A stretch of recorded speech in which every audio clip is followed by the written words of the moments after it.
Welcome, everybody, to this week's episode of the Tech Guys Who Invest podcast. On this episode, we have our guest, Rick Allen, who is the co-founder of PaperStack. He is a note investor and fund manager. The man does it all.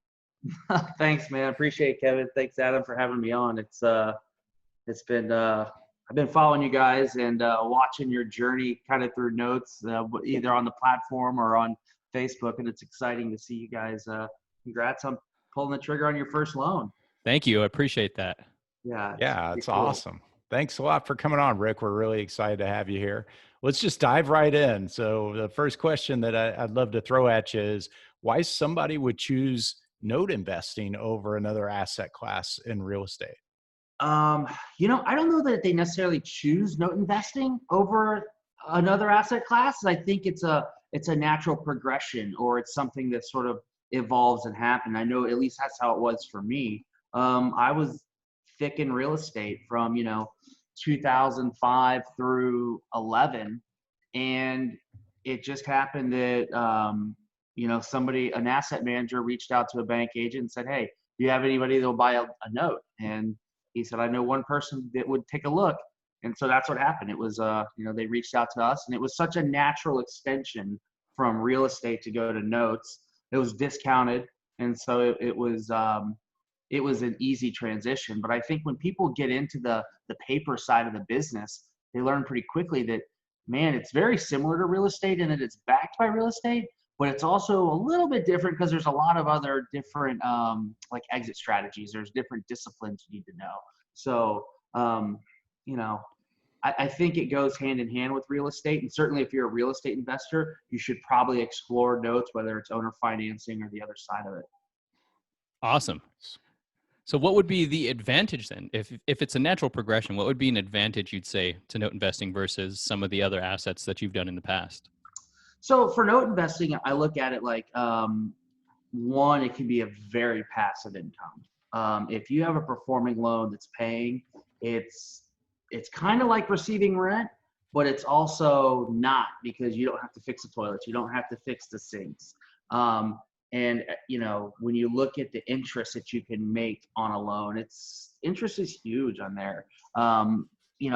Another positive or benefit to notes is that the amount of exit strategies you have. You can owner finance something. You can sell part of your payments. It's called selling a partial. So for instance, if you want to, look, I need to liquidate 10 grand, you can go ahead and sell the next, however many payments that is, at a discount to somebody else. And then once those $10,000 in payments have been paid to another investor, the asset reverts back to you. So I would say the multiple exit strategies are out there is one of the huge advantages. And then at the end of the day, it's backed by real estate. So if you made a good buy, you should be in an equity position, and that's always good. And then it carries two kinds of insurance. So you'll usually have title insurance, and you'll usually have hazard insurance, which is obviously it's nice to have something that's insured.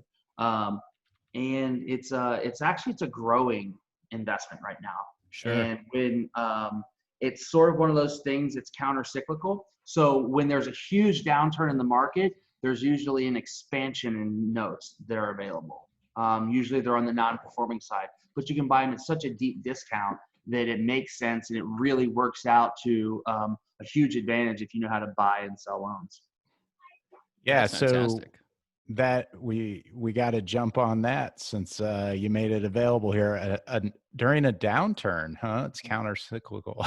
feels like this is really relevant right now. So, it does, right? Yeah. What are you looking at, right? Like how are you looking at things right now, given for those who are listening to this maybe later, we're right in the middle of the COVID-19 situation. Yeah. How are you looking at things right now, Rick? We're getting prepared, both on the PaperStack side and on our fund side. This situation is what both PaperStack and our fund was designed for. It was designed to capitalize on a down market. I'm looking for potentially, I think there was like a 10% default rate in 2008, and Moody's is projecting that it could be up to 30%. on this Wow. one. So 3 times as bad as the 2008, Great Recession recession is what it was. Just the 2008 when it was, I mean, we saw tons of defaulted debt, tons and tons of debt. Talking with some guys that are trading, I mean, they're several rungs up the ladder. They traded, 5, 10, 13 billion last year. Those guys, we were talking with them last week, and right now what's happening is there's going to be a lot of defaulted debt coming down the pipeline, because up until like the 15th of April, people had been furloughed or sent home. We were in quarantine. A bunch of the portfolio hadn't gone delinquent. Now that has gone delinquent, and it means that the portfolios at those high levels are worth a lot less. And now they're getting margin calls, and it's going to be a domino effect where there should be a lot of inventory coming down the pipe in the coming months. It's a domino effect. So it'll be, end of the year type of stuff before that stuff starts liquidating and hitting the streets. But it's coming. Rick, for someone who is not an experienced note investor, and especially for people who may be interested in this but aren't quite sure how they're going to get started, what does getting prepared look like for you? I know you said that what you guys are doing right now is getting prepared, and especially from the notes perspective, what does that look like? So for us, that's capital raising, getting our capital ready as far as on the fund side. Gotcha. We want to have as much dry powder as possible ready to deploy. A smart guy once told me, you don't catch a falling knife. So kind of you're going to wait until things are going to start coming down, but I'm already seeing pricing. People were able to trade at the higher levels at 95 cents on the dollar, and they were covering their, they're living to fight another day. 93 cents. It's just barely covering their personal guarantees on leverage. And trading right now is at 88 cents on the larger pools. So those guys are in trouble. So we're just ready to have our dry powder, have capital ready. If I'm new to the note business, I'm focusing on educating myself right now. Sure. Get education. Have a game plan. Know what you're going to do. Start looking at assets. Start evaluating assets, just so you understand what's going on. If you start looking at assets now, there's tons of tapes already out there circulating. You can find out what stuff is trading for right now, and you can kind of watch it. It's going to go down. It's going to go down. Just to kind of put things in perspective, the first note we bought in 2012 was a frame duplex. It was in Winter Garden. The debt was $90,000, and we paid $8,400 for it. $8,400. Wow. Yeah, it's funny. The agent who brought it to me, I was like, well, I've never bid on a loan. Where does it need to be? And he was like, oh, probably 19, 20, maybe mid 20s. And I said, well, tell the guy I'll give him $8,000. And he's just yelling at me in the phone, my phone. I'm like holding it away from my ear. I'm like, no, just tell him $8,000. And they countered me at $8,400. And I'm like, all right, sold. This is great. And we actually wound up getting the house back inside of 14 days. We didn't know anything at that point. We didn't even know what a servicer was. And we were waiting on, I sold the house. I put it on the MLS, sold it for 38. And I'm at my title company, who I'd done business with for 10 years prior to that. And I was, I'm like, all right, can we close? She's like, no, I don't know that you own this loan. I'm like, oh, well, here's the sales contract. And she's like, no, you need I need to see an assignment of mortgage. I was like, an assignment of what? So I was on the phone with the people that sold us the loan, like, hey, an assignment of mortgage? Like, oh yeah, it's in the collateral file. It'll be shipped out next week. I'm like, no, I need that now, man. We sold the loan, or we're selling the house. So, yeah, it's just, that's kind of like $8,400 on a $90,000 debt. So that's kind of the pricing, right? So that was under 10 cents on the dollar. Right now, non-performing loans, you're looking at 55, 60, maybe 65 cents on the dollar. Wow. And so that stuff's going to start to come back down, though, especially as it's just supply and demand, right? So as more inventory comes on, there's going to be more of a supply. So if I'm new to the game right now, I'm getting education. I'm looking to see what I'm going to buy. And I want to have a game plan for like, okay, where am I going to go? Am I like trying to get the house back, or am I trying to build like a performing portfolio? So there's a lot that you would just want to do, and just, have everything set up, start talking to people, listen to podcasts, go join meetups, and just surround yourself in it. It's the best way to learn. Absolutely. Immerse yourself. Yep. That's what we did. Now, when you talked about trading, can you elaborate a little bit more on what that is for people that may not understand that? Sure. So if I buy a loan or I sell a loan, I've just traded it. That's all it is. Okay. So it's just a different term. It's just a different term. When you're saying trading, you're executing a trade. It could be a single trade where you're just buying and selling one load, or it could be a small micro pool, or 500 assets at a time. It's just industry jargon. It's just called a trade. Okay, fantastic. When we're talking about non-performing notes, you're taking on this risk that they're not paying. So when I approach it, I look at how strong the collateral is, and maybe what the likelihood the borrower would be willing to stay in their home, something like that. Mm-hmm. What else would you look for if you were to analyze a note or non-performing note? If I'm looking at non-performing, I'm always running worst case scenario. I have to take the house back. That's like, and so I'm looking at, when people say collateral, there's two things that they could be referring to. They could be referring to the collateral package, which is the note, the mortgage, the assignments, and all the paperwork, or they could be looking at what's the house secured by. Sure. That collateral, the house. So if I'm looking at a non-performing note, I'm looking at both the collateral package, because I want to know what's in there, and I want to make sure, proper chain of assignments. I want to make sure if I have to foreclose, all the legal documents are there. But really, I'm looking at what's the value of the house, right? Because I don't want to overpay for it, because I know that I'm going to have legal fees, and the repair costs, stuff along those lines. So I want to try to get that house and look at the deal and make my bid based off of worst case scenario type stuff. Like, look, I'm going to have to take this back. It's going to be a kick out, drag down fight with legal fees. If it's in a judicial state, if it's in a non-judicial state, I might be a little bit more aggressive on my bid, in judicial versus non-judicial. So for those who don't know, a judicial state, you have to go through the courts to foreclose and get the property back. In Florida, where we are, it can take 1 or 2 years. Wow. And that's down. It was 3 or 4 years. New York is just, who knows? It's just forever up there. But then there's states like North Carolina or Georgia that are non-judicial states where it can be 90 days, and it's just a sheriff's sale. So obviously big benefits to that, both time and money. Nice. Yeah, interesting. So we talked about the advantages of note investing, and we talked about some of the risks.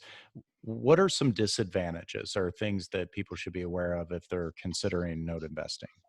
One of the things that I like, for me, the biggest thing about a disadvantage of note investing is, there goes my daughter and my dog.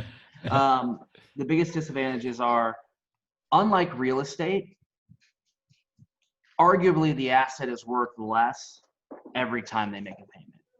That's a huge drawback for me. As I look at it, I say, look, now I love making interest payments. I love not fixing toilets, but arguably real estate goes up on average 3, 4, 5% a year. But a note is starting decreasing in value. And that's just because as they make a payment, the principal balance drops, they owe less. Right. So for me, that's a huge one. There's a lot less control than if you're owning real estate. If you own real estate and you need to liquidate or sell something, usually there's a market and a margin you can get out of it, or you can leverage it. You can pull out some equity on it. It's tough to tap your equity in a loan. That's another drawback to it. Those are the main ones that are out there. It's just like, it's tougher to tap your equity, and then it's arguably decreasing in value. Okay. Yeah, makes sense. Are there any things you can do to offset that, or is it just kind of part of the game? Um, So the decreasing in value note, you can you can always trade. So you can buy non-performing, which is what we've kind of made we've made our name in the business by buying non-performing, turning them performing, realizing a pretty large gain there, bringing in some of the equity. Because, you know, if you're buying something at 50 or 55 cents and then ultimately you can turn it around and sell it at 80 cents on the dollar, and in the meantime you're collecting you know, interest payments, principal payments, it works out. You can get in, make some income, turn around, sell it, realize the gain, and you just got to keep moving. Sure. So that's one thing to do. Nice. If it's, you know, also if you're buying like a big enough pool, you can leverage it. You can get leverage on it. Didn't know That's that. another way, and that obviously can increase your spending power and allows you to get more money. You can start selling partials is another way. So if you're going to buy a loan and you can sell a partial, you can sell, especially if you're doing non-performing stuff. So if you're buying a non-performing and turning performing, oftentimes you can sell a partial to recover your total amount that you had into the loan, redeploy that one, and just keep building that pipeline. So eventually those loans will start coming back to you, and you're in a position where, you know, you've got a bunch of performing loans, you don't have really any basis into them. So that's, yeah, that's another way to sort of hedge that and, you know, start operating inside the loan space to mitigate the constant declining in value. Nice. Yeah. So to make sure that when we talking about partials, you're saying that if you buy a non-performing note and you read the story, the collateral right, you get the borrower reperforming again. You're saying that, let's say you what's the word I'm looking for? Restructure the loan for another 10 years or something. You're saying you could sell 10-year payments, 10 years of those payments to another investor and get some of that money back from the non-performing. Is that right? Sure. So you buy a $100,000 loan for $50,000. You restructure it. Maybe you get $5,000 in back payments. They'll just say, "Look, I need $5,000 earnest money," or something like that. You're in the loan for 45. You might be able to sell the next $45,000 worth of payments, you know, to recover your money. And then usually that'll leave you with like maybe a 12 or 15 years left on the back end, maybe 8 years. But you essentially have that money coming back to you free and clear. Right. If for some reason it pays off along the way, there's what's called an entitlement balance, and the payoff will cover the entitlement balance, and then you'll get a chunk of money up front. So it can work out. It's like I said, you should get some education on that's a very technical play, and you wouldn't want to your first run at it not having done one before. Yeah. You know, I would suggest getting some education before you go trying to run that play, but it is a great one to do. And there's, at the end of the day, let's face it, there's, you know, what, $14 trillion sitting in the self-directed investment accounts. Yep. That's a huge, there's a lot of people out there looking for passive income where they're like, I'm happy to get 8-9%.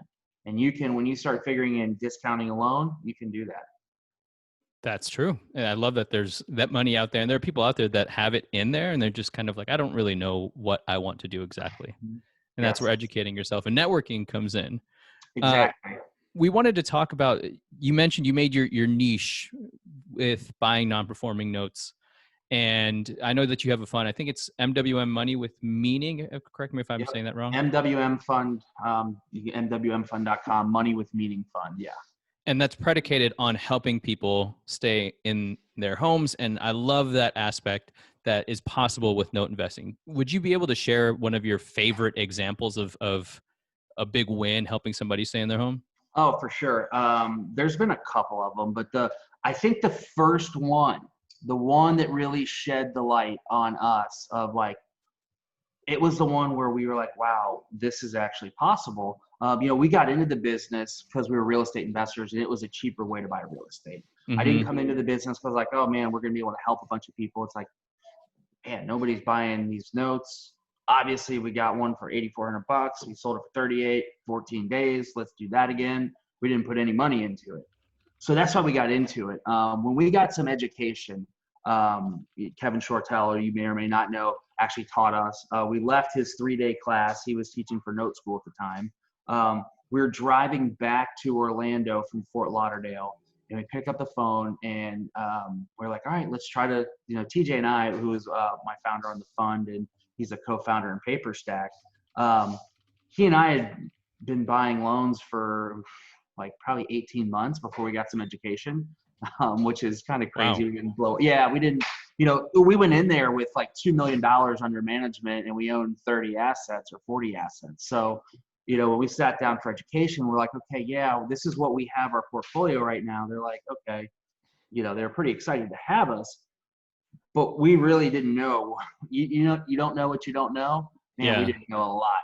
And so we took, on the ride back from Fort Lauderdale, we just made a phone call. We were still doing bar outreach at the time. Made a phone call to one of our borrowers and said, hey, would you be interested in doing a short payoff? And the lady on the phone just started like sobbing. It was her dad's house.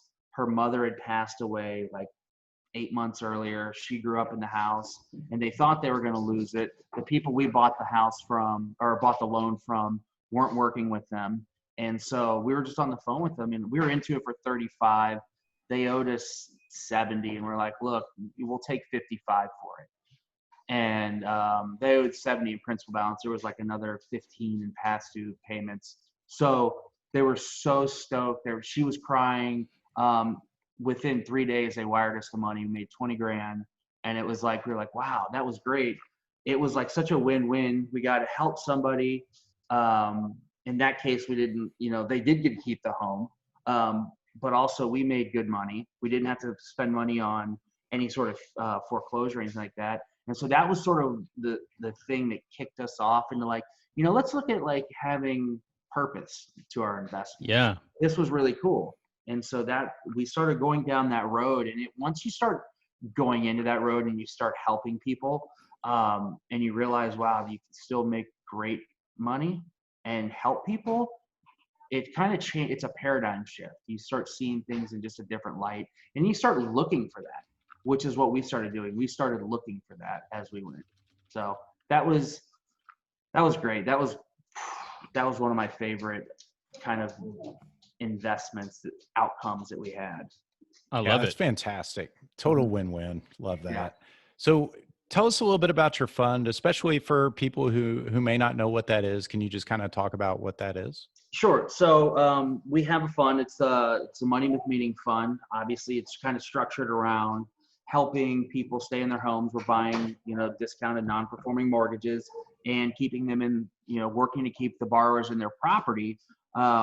One of the unique things about the fund, and there's a couple of them. One is it's open to all investors. You don't have to be accredited to be part of the fund. So you can be accredited, non-accredited, and you can get started with as little as $200. It was qualified by the SEC under Regulation A last summer. So it's been, it's a Regulation A Tier 2 fund. If you've ever dealt with the SEC or you haven't dealt with the SEC, it's tedious. It's a lot of work.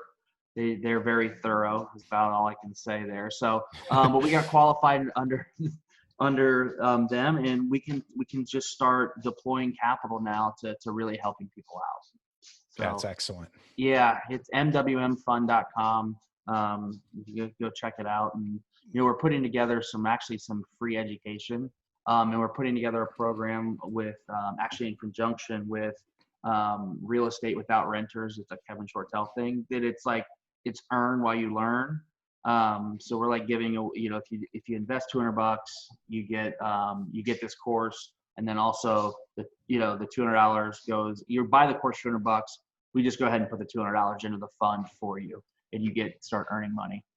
Yeah, that's fantastic. We're going to put that in the show notes. Definitely. Yeah, I think a lot of people will be interested in that. Yeah, because I think it's such a great investment class. And it is a little bit esoteric. You do need to know what you're doing. You have to study. You have to, I'll say education a lot. But also it's nice to, for people out there who are who have self-directed retirement accounts, right? So, we were in Arizona, was it last year? And I kind of just, it was like a epiphany. I was like, people have dead money. If you own a rental and it's in your IRA, 401k, and rent's coming in, that's great. You're earning a return, but what's that money do? Probably just sits there until you build up enough money to go ahead and deploy it into a new rental.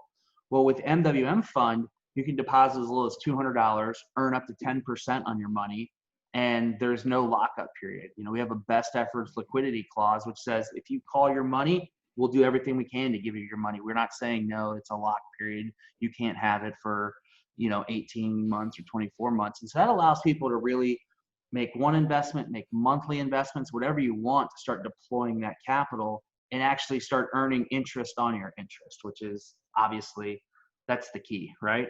Yep. Yeah, that's great. That is great. So one thing that we wanted to talk about also is you have this brand that you're wearing on the hat and the shirt. Yeah. Why don't you tell us a little bit about PaperStack as well? So PaperStack, it's an online trading platform. It's basically a place for people to go buy and sell loans. And it's got a fully digital transaction process. The idea behind it is obviously for an easy place for people to look at loans. Whether, it's free to sign up, it's free to shop, whether you're a novice or you've been in the business for 10 years, 20 years. It was designed to make it to where everybody could do business together, but also it's meant to bring transparency to the process of buying and selling a loan. Prior to PaperStack coming along, as a buyer of a loan, I was expected to wire my money directly to the seller, whether or not I've ever met them before. And prior to them actually giving me the physical collateral package, which I gotta tell you, we did one trade where we had around $250,000 out. And it was just, the whole trade top to bottom was such a nightmare, as far as they said the collateral files were in Dropbox. They were actually in Box, which is a competitor. And there was a lot of miscommunication. We came to find out in our due diligence that a lot of the houses were knocked over already, lost to taxes. And by the end of the trade, it worked out for us. But by the end of the trade, we were like, you know what? We need to put together some sort of platform that makes this stuff easy. It should make it easy. And so PaperStack, as at the time, it was investment note exchange was the name of it. Investment note exchange. And then after outsourcing, code base, came back with junk. We brought in a developer who's our CTO now, and founder, Mike. And then I think you guys have met Brett. He's another member of the team, Brett Berkey, who's biz dev and marketing. And really it's taken off since then. So it's a great spot for people to start buying and selling. And I said at the beginning that PaperStack was built for a downturn.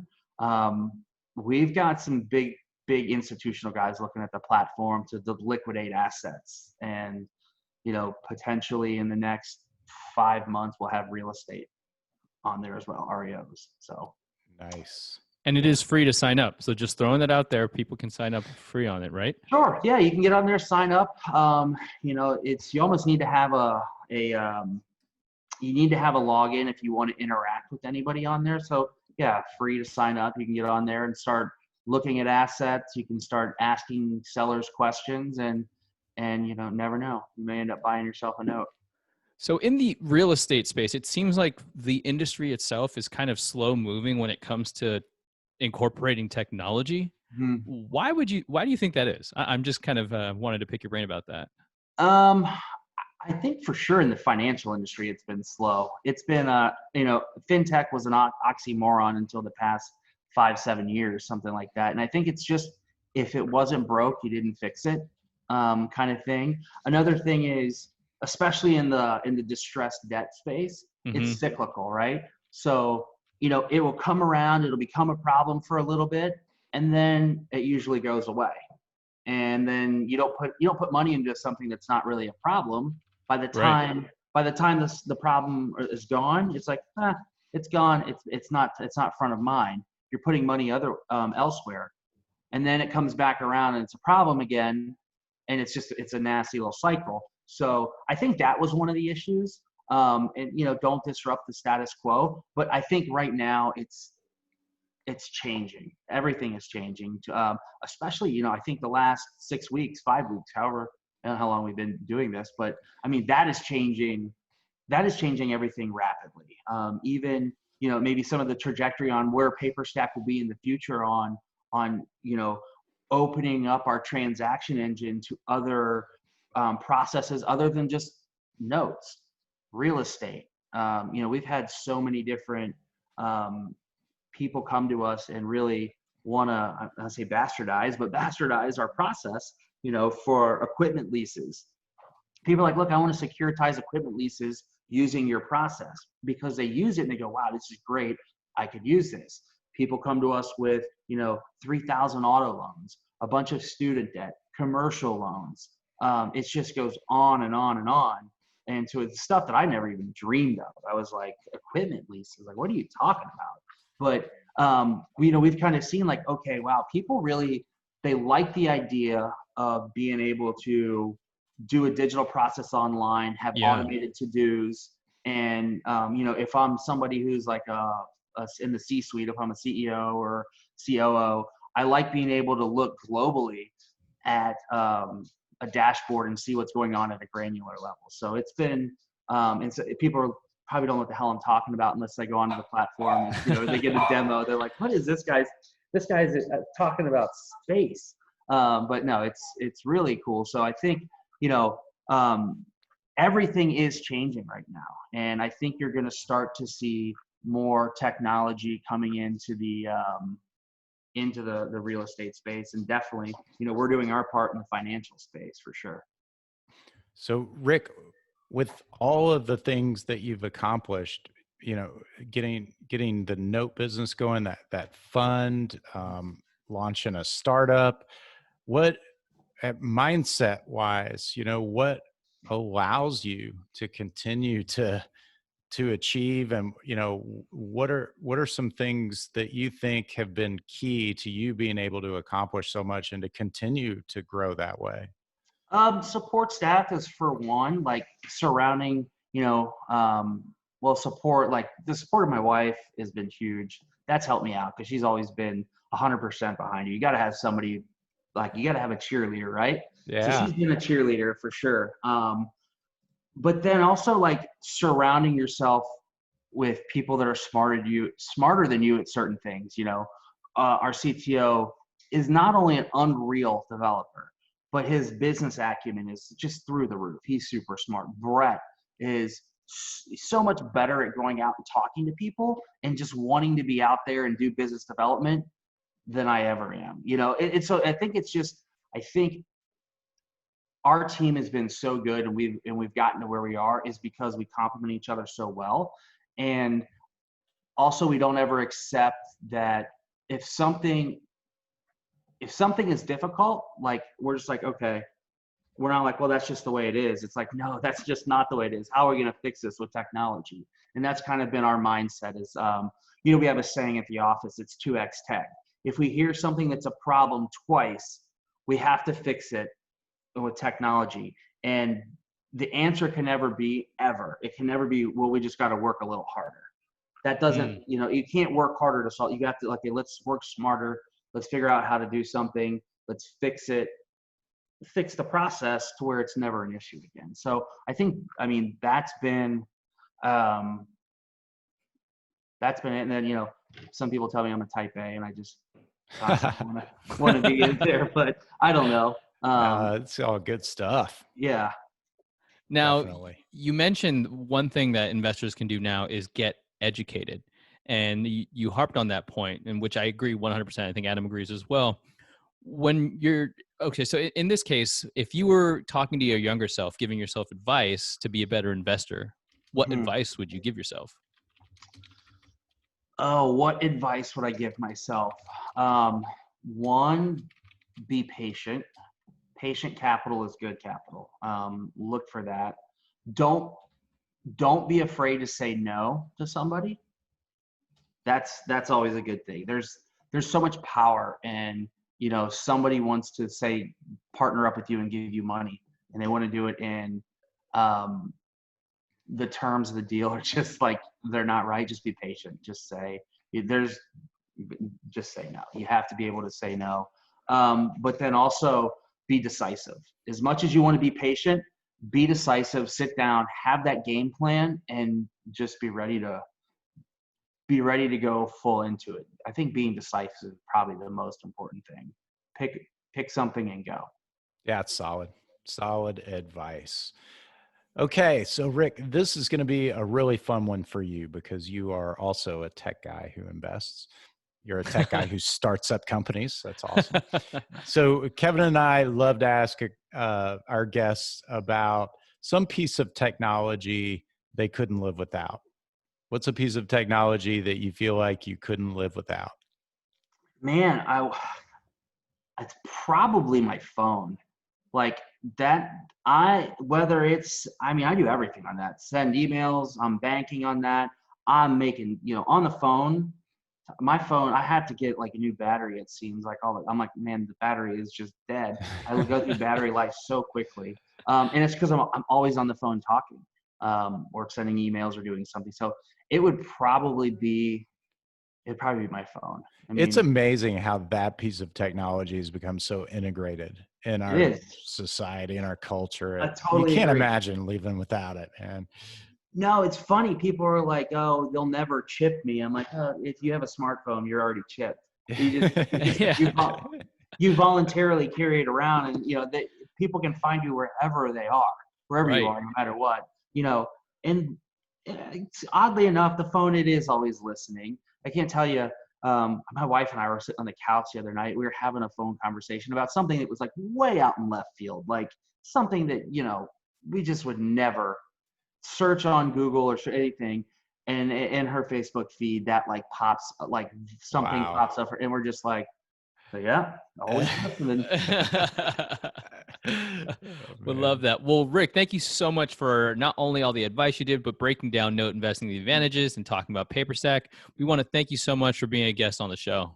And thank you guys so much. It's been fun talking with you. I hope to, come back and we can shoot the breeze about something else maybe in the future. Great. Thanks a lot, Rick. Thanks, guys. Have a good one.